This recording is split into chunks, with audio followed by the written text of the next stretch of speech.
தலைவருக்கு முன்னாடி தான் வேலை செய்கிற மாதிரி காட்டிக்கிறவங்க சில பேர் இருப்பாங்க. அது ஒரு புகைப்படத்துக்காக சார் நான் தான் தலைவரை பண்ணேன் அது அப்படின்னு சொல்றதுக்காக தொண்டன் தலைவனுக்கு செலுகின்ற மரியாதை அவர் வந்தார். அடுத்த நிமிஷம் அங்கேருந்து கிளம்பி அவர் அடுத்த இடத்துக்கு போயிட்டார். அவர்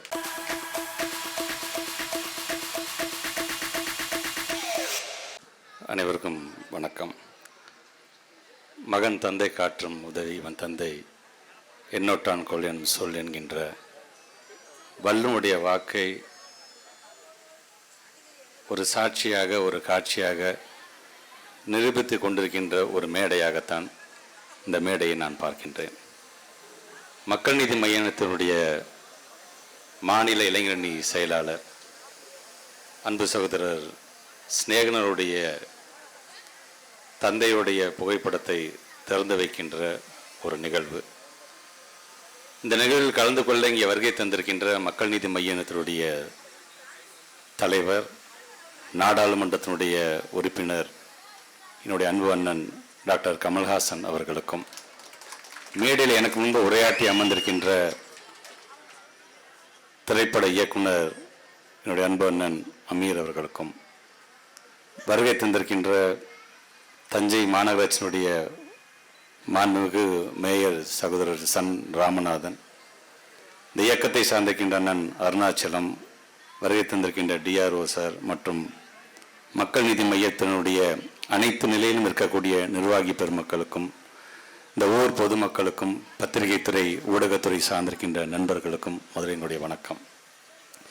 இந்த இடம் என்பது கிட்டத்தட்ட நம்முடைய ஊர் மக்களுக்கு மட்டுமல்ல, இந்த உலகத்திற்கே இரண்டு விதமான பாடங்களை எடுத்து தருகின்ற ஒரு இடமாக, ஒரு நிகழ்வாக இது மாறி இருக்கின்றது. ஒன்று, மறைந்த ஐயா அவர்கள் 102 ஆண்டுகள், கிட்டத்தட்ட 36,000 நாட்களை கடந்து ஒரு மனிதன் வாழ்ந்திருக்கிறார் என்று சொல்லும் பொழுது அவர் எப்படி வாழ்ந்தார் என்பதையெல்லாம் இங்கே இருக்கின்ற ஊர் பொதுமக்கள் நன்கு அறிவீர்கள். ஆக அவர் எப்படியெல்லாம் வாழ்ந்தார் என்பதை நாம் உள்வாங்கிக் கொண்டு இந்த சமுதாயத்திற்கு ஒரு நல்ல ஒரு பெயரை பெற்று தருகின்ற விதமாக, இந்த சமுதாயத்தில் வாழும்போது இந்த சமுதாயத்திற்கு ஒரு பயனுள்ளவனாக நாம் வாழ்ந்திட வேண்டும் என்பதை பறைசாற்றுகின்ற ஒரு பாடம். மற்றொரு பாடம் என்பது, எங்கே இது போன்ற ஒரு இறப்பு வருகிறது என்று சொன்னாலும், அது சார்ந்து ஆறுதல் தர வேண்டும் என்று சொன்னாலும், அந்த இடம் தேடி நாம் சென்று ஆறுதல் சொல்வதுதான் நம்முடைய பண்பாடு, நம்முடைய கலாச்சாரம் என்பதை தெரிவிக்கின்ற விதமாக அந்த இடத்திற்கே நேரடியாக ஒரு இயக்கத்தினுடைய தலைவர் வந்திருக்கிறார் என்று சொல்லும் பொழுது அதற்கு முழுமையாக தகுதி பெற்றவர் என்னுடைய அன்பு சகோதரர் ஸ்நேகன் என்பதை நான் தெரிவித்துக் கொள்ள கடமைப்பட்டிருக்கின்றேன்.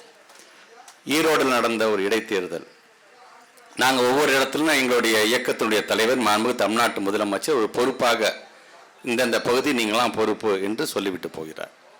நாங்கள் அங்கே நிற்கும் பொழுது அன்றைக்கு பிரச்சாரத்துக்கு அந்த இடத்துக்கு வரக்கூடியவர் யார் என்று பார்த்தால் நம்முடைய நாடாளுமன்ற உறுப்பினர், மக்கள் நீதி மையத்தினுடைய தலைவர் அண்ணன் அவர்கள். அவர் வருவதற்காக நான் காத்திருக்கும் போது அவ்வளோ ஒரு கும்பல், கூட்டத்தை அடக்கவே முடியல எங்களால். ஆக அந்த கூட்டத்தில் நிற்கும் பொழுது நம்மளுடைய ஸ்நேகன் அவர்கள் அடுத்தபடியாக தலைவர் இங்கே வரவிருக்கிறார் என்று தன்னுடைய தலைவருடைய பெருமையெல்லாம் தொடர்ந்து பேசி, நம்முடைய அண்ணன் அவர்கள் தொடர்ந்து எத்தனை ஆண்டு காலம் இந்த திரையுலகில் இருந்தார் என்பது தெரியும். இன்றைக்கு திரையுலகில் இருக்கும் பொழுதே மக்களுக்கான பல்வேறு பணிகளை அவர் செய்தார், இன்றைக்கும் செய்து கொண்டிருக்கார் என்பதை நாம் நன்கு அறிவோம். ஆக அதனுடைய ஒரு சாட்சியாக அவரை பார்ப்பதற்காக அங்கே ஒரு மிகப்பெரிய கூட்டம், எத்தனை கூட்டம் வந்தாலும் அந்த கட்டுப்பாட்டோடு அந்த கூட்டம் அங்கே நிற்கிது.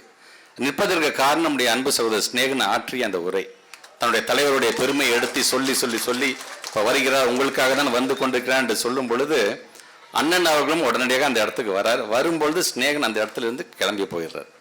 நான் தான் அந்த கூட்டத்தை இவ்வளோ நேரம் நான் என்கேஜ் பண்ணி வச்சிருந்தேன் உங்களுக்காக என்றெல்லாம் சொல்ல வேண்டிய அவசியமே இல்லை. ஆனால் ஒரு தொண்டன் தலைவனுக்கு செலுகின்ற மரியாதை, அவர் வந்தார், அடுத்த நிமிஷம் அங்கேருந்து கிளம்பி அவர் அடுத்த இடத்துக்கு போயிட்டார். அவர் யாருப்பாங்க இதான் செஞ்சார் என்று அவரும் கேட்கல. ஏன்னா அந்த புரிதல் என்பது ஒரு தலைவனுக்கும் தொண்டனுக்கும் எப்படி இருக்கிறது என்பதற்காக அதை நான் சொல்கின்றேன். ஆக அப்படியே அந்த ஆங்கிலத்தில் இன்டெகிரிட்டி அப்படின்னு ஒரு வார்த்தை இருக்கு இல்லையா, அதாவது doing right thing on the options of your boss. அதாவது தலைவருக்கு முன்னாடி தான் வேலை செய்கிற மாதிரி காட்டிக்கிறவங்க சில பேர் இருப்பாங்க. அது ஒரு புகைப்படத்துக்காக சார் நான் தான் தலைவரை பண்ணேன் அது அப்படின்னு சொல்கிறதுக்காக அதை காட்டிக்கொள்ள, தலைவர் நம்மளை பார்க்குற மாதிரி நான் வேலை செய்கிறேன்னா அப்படின்னு இருப்பாங்க பார்த்தீங்களா. அதெல்லாம் கடந்து நான் என் தலைவர் என்னை பார்த்தாலும் பார்க்காலும் கண்டிப்பாக ஸ்நேகன் கொடுத்த வேலையை அவன் செய்வான்ப்பா என்று அந்த ஒரு நம்பிக்கை தரக்கூடியவராக இன்னைக்கு ஒரு தலைவனையும் தொண்டனையும் இந்த மேடையில் பார்க்கக்கூடிய ஒரு வாய்ப்பு. 8வது பிள்ளையாக பிறந்திருக்கிறார் என்று சொன்னாலும் இன்னைக்கு 8த்துக்கும் தமிழுடைய புகழை இன்னைக்கு பரப்பக்கூடிய ஒரு கவிஞனாக அவர் வந்திருக்கார் என்று சொன்னால் அதற்கு காரணம் அவருடைய தந்தை என்பதை இங்கே எல்லாரும் எடுத்துமே பேசணும். நம்ம அந்த விதத்தில் இன்றைக்கு இந்த நிகழ்வு நடைபெறுவது சிநேகனுக்கு சொல்லக்கூடியது ஒன்றே ஒன்று தான்.